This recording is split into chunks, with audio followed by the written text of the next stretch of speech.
Olá, galera, Fala Atleta. É com muita alegria que nós iniciamos o podcast hoje com a presença do Dr. Calone, Francisco Olimar Calone Neto. Ele é especialista em cirurgia da coluna vertebral, formado em medicina pela Universidade de Passo Fundo, pós-graduado na área de coluna vertebral na Faculdade de Medicina de Ribeirão Preto e que atua em uma clínica aqui na capital catarinense. Obrigado. É muita alegria tê-lo aqui no canal Fala Atleta. Muito obrigado. É sempre bom participar. Falar de esporte, falar de medicina, são duas coisas apaixonantes aí e eu estou feliz de estar aqui com vocês aqui. Para começar a nossa conversa, eu queria que o senhor falasse para nós quem é o Calone, qual a sua relação com o esporte. Calone, eu me considero um cara calmo, um cara tranquilo. Eu sou nascido no interior do Rio Grande do Sul, uma cidade de pequeno porte. Hoje seria médio porte, né? A cidade, eu sou guri de Uruguaiana, sou da turma de 71, ano de nascimento. Sou apaixonado pela família, tenho filhas, apaixonado por elas.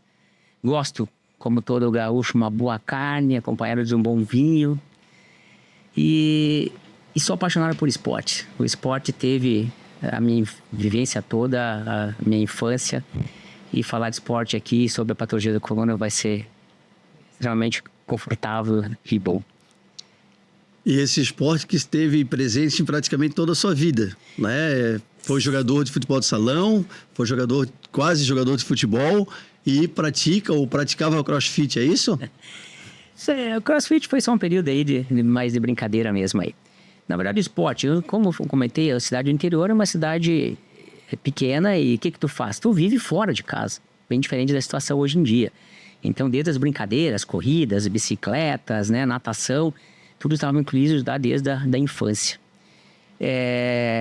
Eu, desde novo, tinha muita habilidade. Rapidez, explosão. E me dei bem realmente em todos os esportes. Até a parte mirim, eu fui campeão cidadino de handebol, fui campeão cidadino de vôlei, fui campeão cidadino de futebol. Então, tenho medalhas nessas áreas aí. Tive também medalhas de segundo lugar aí, seria em tênis e natação. Então, eu tinha uma amplitude, uma agilidade grande, apaixonado por esporte. Porém, aos 14 anos de idade, eu tive uma proposta de um colega treinador. Ele, Calone, quem que tu quer com vôlei? Tu é baixinho, né? Tua mãe é baixinha, tu não vai se dar bem no futebol, no vôlei. Então, se tu ficar no futebol, eu te levo pro Internacional de Porto Alegre fazer um teste do Inter de Porto Alegre. Me lembro, assim, que foi até um baque na minha cabeça, assim, porque eu queria fazer tudo. Queria jogar vôlei. E eu tinha bolsas nos colégios privados da minha cidade de 100% para jogar vôlei. E não futebol. E eu abandonei tudo. Não, eu vou jogar futebol a partir de agora. Então, eu tive que reverter todas aquelas broncas na escola. E foi o que aconteceu. Então, o esporte ficou ligado para mim desde a infância. E a partir dos 15, 16, 17, 18, eu tive nas categorias de base do Internacional. Então, joguei infantil, juvenil B, juvenil A. E os juniores eu não digo que joguei porque eu tive um problema médico. E aí acabaram me deslocando para o Brasil de Pelotas e eu optei pela minha situação de hoje, eu optei pela medicina. Então, o esporte teve a minha vida inteira e, inclusive, eu saí de casa para ser um atleta. E qual a posição que o Calone jogava no vôlei e no futebol? No vôlei eu era saída de rede, né? Eu era o falso levantador. E no futebol aí eu era na meia direita, mas eu jogava geralmente como quarto homem do meio campo. Ou na ponta direita ou na ponta esquerda. Era o que eu gostava. Porque eu tinha minha posição, conseguia ficar nessa posição ainda. E aí conta pra gente, doutor Calone, como é que foi essa trajetória, né? De uma lesão sua, levou a um estudo das lesões, que é o que o senhor atende hoje, né? Então, por que a medicina e como que foi essa trajetória do esporte para a medicina? Eu não tenho ninguém da minha família da área médica, olha. Não tenho, tinha. Meu pai é caminhoneiro, minha mãe é professora. E a minha mãe, apesar de ser um nível universitário, não tinha ninguém na área da saúde. Durante o meu período de esporte, eu tive uma lesão, uma sinusite púbica, uma pumbalgia. Isso já no juvenil. Que é bastante comum nos atletas, principalmente de futebol, né? Sim. E aí tu perde a explosão, quando tu vai correr, tu sente a dor, tu diminui. E então eu jogava um mês, parava um mês. Jogava um mês, parava um mês. E eu sempre estudei. Então, com 16 anos, eu tinha terminado o segundo grau e já fazia faculdade. Eu fiz educação física ligada ao esporte no IPA, em Porto Alegre. E durante as lesões no internacional, um colega médico, que eu não lembro o nome certo na época, me chamou assim, me chamou de Olimar. Olimar, o que tu quer com futebol? Né? Tu tá tendo lesão já agora. Vai estudar. Então, cara bom, vai estudar e vai ser médico. Então, ele que me induziu a fazer medicina. Dentro de um clube altamente competitivo, por ser um cara estudioso, ele me induziu a fazer a medicina.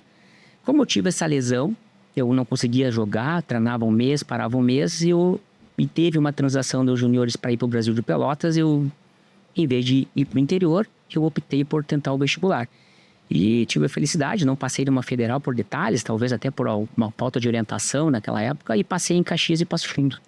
E optei por fazer a faculdade de Passo Fundo na UPF. E como que os seus pais, né, na verdade, antigamente, um tempo atrás, na verdade, e como que seus pais viam você participando de várias modalidades ao mesmo tempo, digamos assim? Eu sou irmão de 3 meninas. E eu sempre estudei. Vou dizer que eu menos incomodei na família fui eu. As minhas irmãs me incomodaram mais. Então, assim, como eu fui um cara atleta, não bebia álcool nenhum. Eu comecei a beber depois, quase no final da faculdade. Sempre estudei, então não incomodei. Talvez, assim, meus pais me pegavam mais como... Meu filho, vai lá, Canil, Chico, vai lá, né, Chico.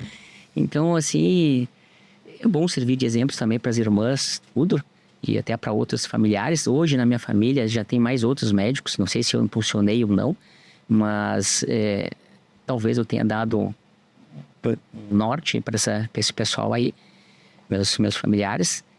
E a medicina realmente ela encanta. E o norte começou de uma lesão enquanto eu jogava futebol. E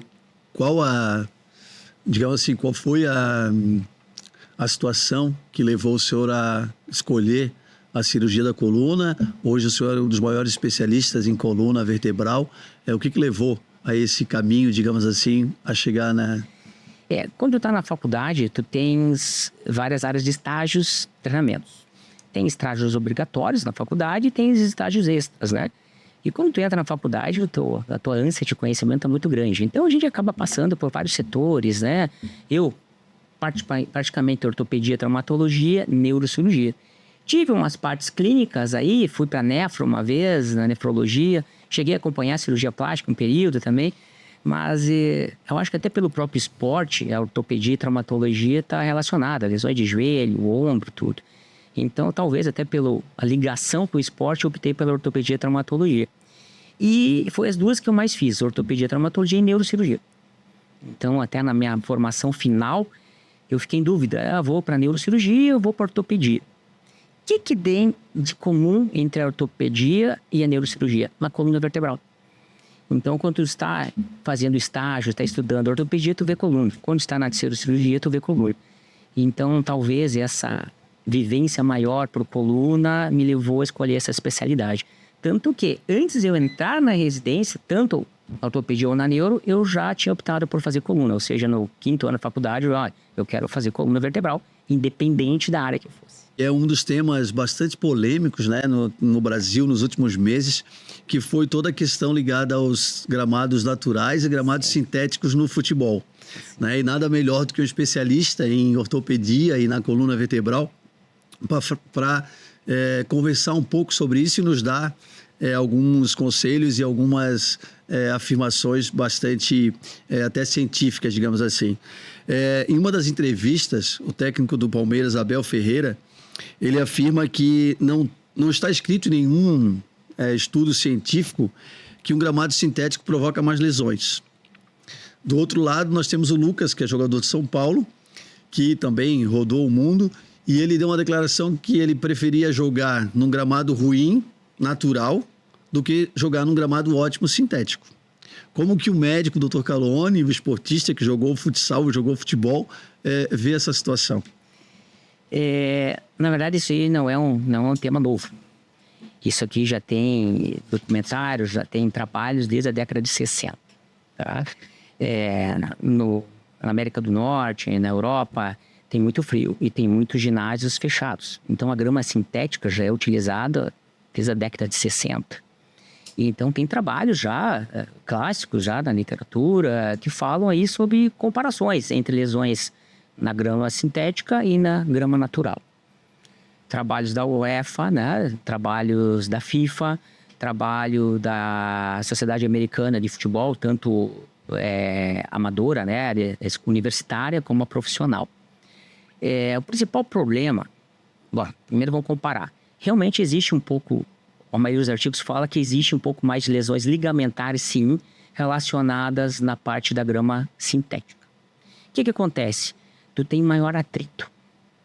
Se tu tem maior atrito, tu tem maior aderência do teu pé, do teu joelho, né? Da maior aderência.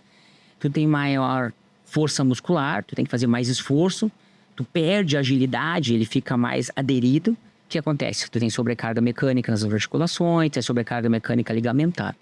Os trabalhos mostram que na grama sintética existe um pouquinho mais de lesão ligamentar. Na parte da grama natural, um pouquinho mais de lesão muscular.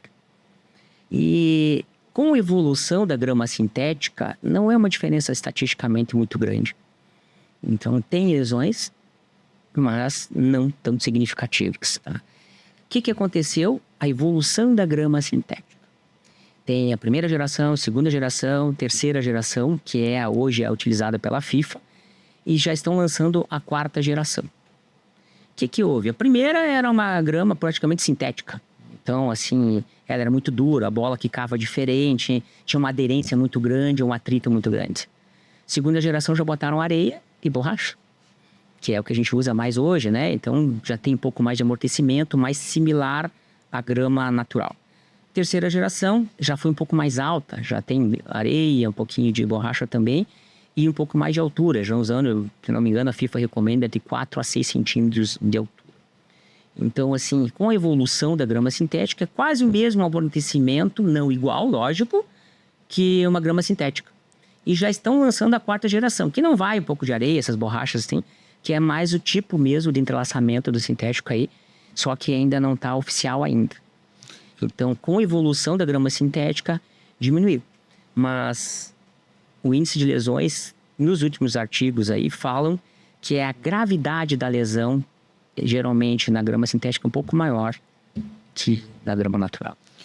No Brasil, a gente pode dizer que ainda é uma situação nova em a maioria dos estádios, né? A gente tem Palmeiras, Botafogo, aqui em Santa Catarina a gente tem o Brusque, a Chapecoense, agora que recentemente começou com gramado sintético, até o canal Fala Teta teve acesso ao dirigente Chapecoense e ele colocou que é uma questão econômica, porque grande parte do inverno em diante a grama praticamente não pega sol, e aí eles não conseguem ter toda uma manutenção para ter grama natural e tal. E aí o senhor deu o exemplo da Europa, que alguns países são muito frios e, consequentemente, não tem como jogar com a grama, no caso, natural.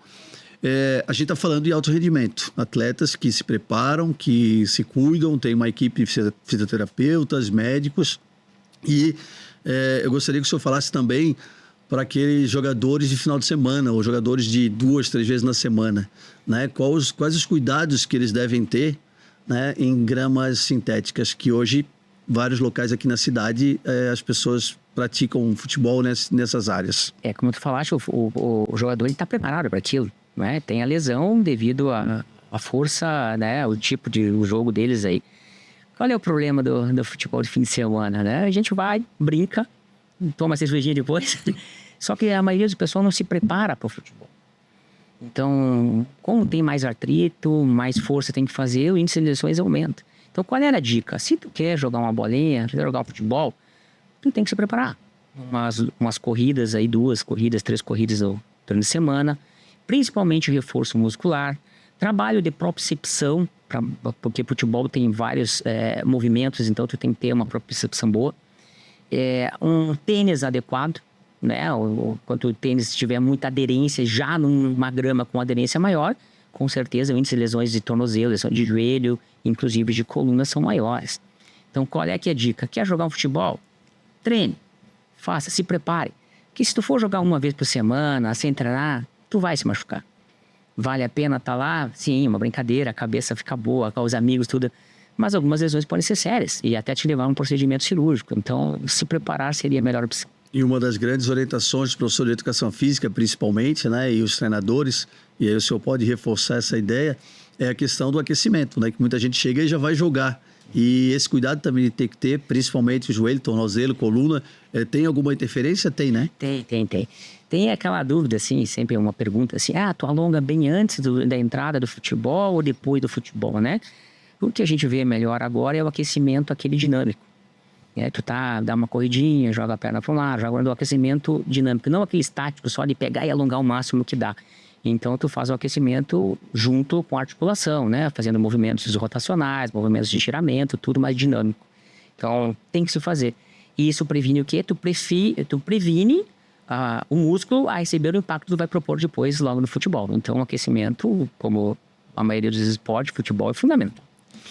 O senhor colocou, né, que devido à rigidez e à diferença do gramado sintético para o gramado natural, há um aumento das lesões, né? E a gente queria saber um pouquinho, né, em relação ao impacto, né, do uso do gramado sintético em relação à coluna vertebral. Qual é a sobrecarga, ou qual é a carga que a pessoa suporta, ou quais são as situações que podem causar uma lesão? Isso é um problema mecânico, é um biomecânico, né? Como eu comentei, atrito. Quanto mais atrito, mais rigidez. Aderência, né? Quanto mais aderência, mais difícil fazer o movimento, maior o índice de lesões. Então, se tu está levando impacto em cima de uma articulação, seja ela joelho, tornozelo, coluna, tu vai ter maior chance de ter lesões. As lesões mais comuns na coluna ali, aquela dor muscular que tu tem no final, a lombalgia mecânica que a gente chama, então a dor, as contraturas musculares devido ao esforço exagerado. Com o impacto tem o aumento do impacto da articulação facetária, que a gente chama, né, a síndrome facetária. A hérnia discal, como tu faz muita força no arrancar, hérnia, como é uma patologia comum, a gente tem com a idade, então tu fica mais propício a ter uma hérnia discal, tá? E as próprias lesões ligamentares também relacionadas mais a joelho e tornozelo do que na própria coluna. Então é mais a incidência de hérnia, dores facetárias e dores musculares. E quais os cuidados assim que as pessoas devem ter após o futebol? Colocar gelo, ou entrar numa banheira de gelo. Tem várias receitas, às vezes, que as pessoas falam. O que um médico especialista em coluna falaria para essas pessoas? O ideal é estar preparado para receber o impacto, né? Tu fazer um tratamento. Eu vou jogar bola, depois vou ter que tomar um anti-inflamatório. Eu vou ter que jogar bola, depois vou entrar. Que essas medidas aí que tu comentaste, já ter uma boa massagem, né? Uma liberação miofacial depois do esporte, a entrar numa banheira de gelo ou tocar gelo, né? São medidas anti-inflamatórias naturais. Em vez de tomar uma droga, um anti-inflamatório, uma medicação, tu tá tentando fazer um método de relaxamento, seja ele manual, seja ele com a ajuda de algum aparelho, no ultrassom, um TENS, né? Ou a terapia mesmo manual. Então, se tu tens essa história de dor maior, tu pode já pensar depois do esporte fazer uma medida anti-inflamatória de preferência natural. E se a dor realmente for muito intensa, jogar um anti-inflamatório, um analgésico junto aí. Então, o ideal é que tu tenha um bom preparo evitando as dores maiores, né? E fazendo uma síntese que o senhor falou, as lesões acontecem em ambos os gramados, né? Em qualquer lugar, digamos assim, né? Até as pessoas que não praticam esporte têm lesões. Agora, é preciso que as pessoas tenham alguns cuidados, como o senhor explicou aqui. E eu posso afirmar, então, que no gramado sintético as lesões, digamos assim, elas demoram mais para serem curadas do que no gramado natural? Os trabalhos, assim se foi. A incidência de lesões não é tão maior, mas as lesões são mais graves. Provavelmente pela aderência aí, pelo atrito, tudo, então tu tem uma facilidade. E isso está diminuindo pela evolução da grama sintética. Um adendo, assim, eu acho, assim, tu falaste aí que alguns clubes já têm gramado sintético, outros não. E se eu fizer uma comparação com o tênis, né? O tênis tem a grama sintética, tem a quadra de cimento, tem a grama natural e tem o saibro. Tu jogar num saibro é diferente do jogar na grama. Então esse que é uma coisa, é um fato a ser talvez até relevante. Aquele time que nunca treinou em grama sintética não vai ser igual à grama natural. Então eu acho que, eu entendo lá, o diretor chapecoense tem a parte financeira, tem um gramado bom o ano inteiro, mas talvez tenha uma vantagem em relação ao outro por estar acostumado a jogar naquele tipo de grama. Então, o ideal é que fosse tudo uniformizado, né? A Europa tá para isso aí. Eles estão tentando tirar em alguns países, assim, os países até mais próximos do... Não, é tudo grama. Então, ou vira tudo grama sintética. Então, essa uniformidade também deve ser levada a sério também. Eu acho que dá a oportunidade de todo mundo jogar numa grama sintética, mas não é todo clube que tem. Então é uma coisa que eu acho que tem que ser pensada também no futebol, né? Estamos conversando com o Dr. Francisco Caloni Neto sobre essa temática bastante polêmica do Brasil, que é a utilização de gramados sintéticos, de gramados naturais, principalmente na modalidade de futebol. O canal Fala Atleta é o canal de todas as modalidades, então estamos bastante felizes com a presença do Dr. Caloni. Queria saber se o senhor tem algum tema ou alguma mensagem que o senhor gostaria de dizer para as pessoas que praticam esportes, haja vista que o senhor é um esportista desde jovem aí, variados esportes, né? Falou de tênis, falou de futebol, falou de futsal, começou a faculdade de educação física, então tem bastante bagagem, não só na área médica, mas na área esportiva. O que eu vou dizer assim, o esporte, em termos de medicina, ele trata inúmeros benefícios. Quem já consultou comigo no consultório, já esteve comigo no consultório, é uma frase que eu uso assim, como é que tu quer baixar o colesterol, triglicerídeos, diabetes? Exercício. Como é que tu quer prevenir Alzheimer? Exercício. Como é que tu melhora o coração e o pulmão, a parte de capacidade pulmonar? Exercício. Melhora o trânsito intestinal, previne varizes? Exercício. Então o exercício está diretamente relacionado a uma melhora de mais de 24 tipos de doenças, assim. E a gente falou especificamente da grama sintética, mas na verdade o exercício, seja ele futebol, ou vôlei ou outro, ele tem um benefício muito grande para o corpo. E a dica que eu dou é essa, né? Faça seu esporte, qual que você goste, qual que você sinta melhor. Eles perguntam para mim, qual que é o melhor?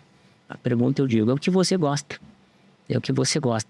E como a gente está indo uma longevidade maior, eu sugiro também sempre ter um pouco de reforço muscular. Então, além do aeróbico, tem um pouco de reforço muscular.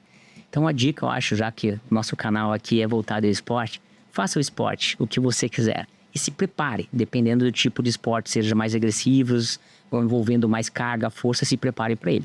O índice de lesões vai diminuir e tu vai conseguir ter uma vida melhor e com mais saúde.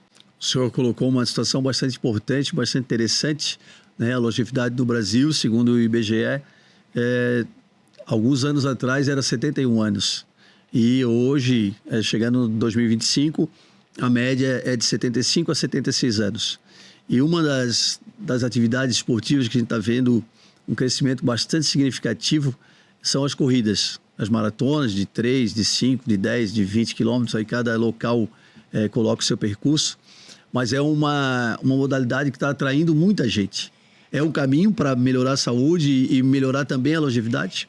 Isso aí, Delamar, eu falo no consultório. Tu me pegou no outro ponto agora. Eu sou maratonista, tenho meia maratonas, eu viajava para fazer maratona, eu dizia maraturismo.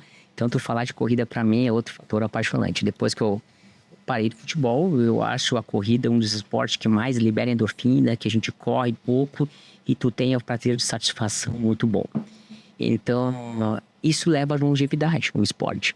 Eu acredito que a corrida seja um dos esportes mais universais. Tem o rico, o pobre, todos podem correr. E tu pode chegar às 10 da noite e sair correndo. Não precisa de outra pessoa. Tu pode chegar de manhã cedo e correr. Então, a corrida aí é sensacional. Eu acho que, como no futebol, tu tem que se preparar também. Ter um tênis adequado, fazer um reforço muscular. O corredor, ele não é forte, ele é esguio, ele é magrinho. Mas tu tem que ter uma musculatura boa para suportar essa carga, o impacto que tu tens, então. E a corrida é bom. E o que eu digo para os meus pacientes? Que se tu começar e gostar, ralou. E tu vai ter 5 quilômetros, daqui a pouco tu vai se desafiar com 10, daqui a pouco tu vai querer fazer uma meia maratona, daqui a pouco tu virou correndo. E tipo assim, esse é um dos fascínios do esporte, né? O querer se desafiar, né? E aí uma outra situação que muita gente pergunta, né? Qual o melhor horário para praticar esporte? Ou qual o melhor horário para fazer exercício? Tem gente que fala que é de manhã, tem gente que fala à noite, ou eu faço quando eu achar que eu estiver melhor, como o senhor falou, faça o esporte que você quiser e que você mais se identificar. Mas em qual o melhor horário? Assim como a grama sintética tem seus quês, o melhor horário, dizem, né, os estudos falam aí, que de manhã, quando tu tá acordando, tu tem menos alongamento, o teu sistema o fuso muscular não tá tão já aquecido, digamos assim, no teu dia, então aí seria uma incidência maior de lesão. Tá? Então, no final da tarde, tu estaria já com o índice de lesões diminuir. Porém, de manhã cedo, tu tá mais cheio de energia, tu tá menos cansado, então tu teria uma efetividade maior no exercício. E à tarde, eu já estaria cansado e talvez aí piorasse também a lesão muscular. Então, não existe um consenso. Qual que é o melhor de manhã, qual que é o melhor à noite. E como eu falei antes aqui, faça esporte. O horário, hoje em dia, na vida corrida, tu tem que se adaptar. Então, não dá para dizer assim, não tem como, é melhor de manhã, é melhor à noite. Faça o seu esporte. Fala Atleta, o canal das modalidades, com o Dr. Francisco Caloni Neto, especialista em coluna vertebral. A gente falou de diversas lesões, falamos de atletas de rendimento, falamos de atletas amadores, falamos de atletas de final de semana. E se por acaso, né, não é que a gente queira isso, mas como a gente conversou, acontecem lesões. E se por acaso acontecer alguma lesão, para onde que esses atletas podem ir? Boa pergunta, né? Eu acho que assim, tu tem que ter sempre Hoje em dia a gente tem várias especialidades e sempre um cara com maior conhecimento na área, seja medicina esportiva, mas lesões de joelho, tornozelo, tudo, né? Vou falar então da nossa clínica um pouco. A nossa clínica aí, ela tem 45 anos de existência. Aí, em termos de clínica ortopédica, na Grande Florianópolis aqui, ela é a mais antiga. Nós temos profissionais todos com subespecialidades em todas as áreas de ortopedia, tornozelo, joelho, ombro, quadril, coluna, todos com treinamento no exterior, todos com experiência. Então, eu acho que quando o esportista tem uma lesão, acho que também procurar um atendimento sério, um atendimento para obter um bom tratamento e uma melhora até mais rápida, né? Então fica a dica aí, né? Aparece na ortoclínica aí, se for necessário aí. Então, para você que não somente sofre lesão, mas também queira cuidar da sua saúde, né, dirija-se à Ortoclini, na rua Irmã Beivarda, 124, ao lado da Maternidade Carmela Dutra, no centro de Florianópolis. Quero agradecer também aos nossos parceiros, a SC Esportes, Associação Sul-Americana, Bortolotti Transmissões, por esse momento bastante especial e bastante significativo que tivemos com o Dr. Francisco Caloni. Um momento de bastante enriquecimento para você que vai assistir, para você que esteve conosco nesses momentos aqui. Conseguimos aprender bastante sobre como cuidar da nossa saúde, especificamente sobre tentar prevenir as lesões, praticar esporte da maneira saudável e cada vez mais buscar uma saúde e uma longevidade para a nossa vida. Queria agradecer muito, Dr. Caloni, por aceitar esse convite, de poder estar aqui compartilhando o seu conhecimento, compartilhando a sua vida com o site e o canal Fala Atleta, o canal das modalidades. Eu também te agradeço, Delamare. Eu acho o convite aí, né? Outros colegas que poderiam estar aqui, eu estou muito feliz aí. Eu participo, gosto, te prestigio, vejo os teus rios, vejo os teus documentários aí. E eu também estou feliz de estar aqui. É uma honra aí, se me chamares para outros eventos aí. Eu acho que é uma conversa enriquecedora, sempre é válido. E quanto mais informações a gente tivermos, menos risco de lesões, mais saúde. O lema seria isso: faça esporte e tenha saúde. Para você que esteve conosco, faça esporte e tenha saúde, como acaba de afirmar o Dr. Caloni. E o Fala Atleta está cada vez mais inovando, trazendo notícias, trazendo informações, falando do esporte em Santa Catarina, no Brasil e no mundo. Fala Atleta, o canal das modalidades, onde inspirar pessoas é tão importante quanto conquistar títulos.